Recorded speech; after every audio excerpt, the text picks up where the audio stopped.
છોટાઉદેપુરના નસવાડી તાલુકાના જમલગઢ ગામના આલિયા ઘોડા ફળિયામાં સરકારની નલ સે જલ યોજના માત્ર કાગળ પર જ હોય તેવું લાગી રહ્યું છે। અહીં 400 જેટલા ગ્રામજનોને શુદ્ધ પાણી મળી રહે તે હેતુથી લાખોના ખર્ચે પાણીની ટાંકીઓ અને નળ બેસાડવામાં આવ્યા, પરંતુ આજ દિન સુધી તેમાં એક પણ ટીપું પાણીનું પહોંચ્યું નથી। ગ્રામજનોનો આક્ષેપ છે કે પાણી પુરવઠા વિભાગના અધિકારીઓની બેદરકારી અને ભ્રષ્ટાચારના કારણે પાઇપલાઇનમાં પણ ભયંકર લીકેજ છે। તો ગ્રામ પંચાયતના સંરક્ષણયુક્ત પાણી પીવા મજબૂર થવું પડે છે અને જ્યારે ઉનાળામાં સ્થિતિ વધુ કફોડી બની જાય છે।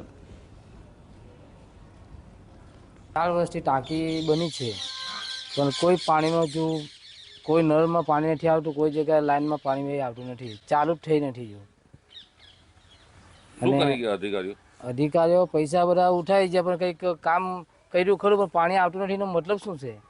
બધા તૂટી જ જાય બધા નળ હોટલ પટર પડિયાર તો શું કામના કેવા ઘેર પાણી પહોંચી ગયું એમ કે છે? કઈ પાણી તમે જોઈએ, તમે વિડીયો બનાવીને જોઈ લેજો, તમે આવ્યો હોય તો કોઈ જગ્યાએ પાણી છે નથી। શું માંગ તમારી? અમારી માંગ એવી છે કે આ ટાંકી બનાવી છે, પૈસા તમે ઉતારી છે, બધું કામ કર્યું, સરકાર તમને પૈસા બધું, પણ એનો ઉપયોગ તો થવો જોઈએ।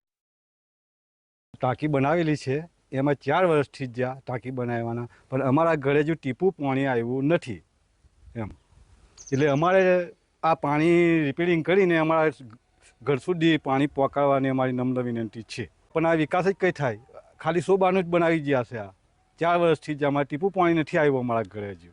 ઉનાળામાં અમારે ઢોળ પાવાની તકલીફ પડે, નાવા ધોવાની તકલીફ પડે, પછી પીવાના એક જ મોટર છે અને એક હેર પંપ છે આખા ગામ માટે। એટલે અમારે શું છે, કેમ કે ઉનાળામાં લાઈન પડે, ઉનાળામાં જે ઘડે પાણીની તકલીફ હોય ને તે ઘડે લાઈન પડે। છોટાઉદેપુર જિલ્લાના નસવાડી તાલુકાના જમલગઢનું પેટા પડ્યું આલિયા ઘોડા છે। આલિયા ઘોડામાં 40થી વધુ મકાનો આવેલા છે। આ મકાનોને પાણી પૂરું પાડવા માટે આ ટાંકી બનાવવામાં આવી હતી। આ તસવીરોમાં જોઈ રહ્યા છો, પાણી પુરવઠા વિભાગ દ્વારા ટાંકી બનાવવામાં આવી હતી, પરંતુ આજ દિન સુધી આ ટાંકીમાં એક પણ ટીપું પાણી ભરવામાં નથી આવ્યું। આ ગ્રામજનો છે, ગ્રામજનો આ ટાંકી પર આવ્યા છે અને બતાવી રહ્યા છે કે આ ટાંકી જે છે તેમાં પાણી ભરવામાં આવે છે તો લીકેજ થઈ જાય છે। જે લાઈનો કરવામાં આવી તેમાં ભ્રષ્ટાચાર કરવામાં આવ્યો અને જેને લઈને આજે લોકોને પાણી મળતું નથી। આ ટાંકી વધે એક પણ દિવસ આમાં એક પણ ટીપું પાણી ભરાયું નથી।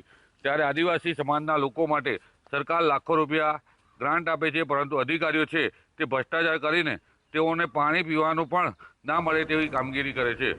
રફીક ધણીવાલા, GSTV, છોટાઉદેપુર।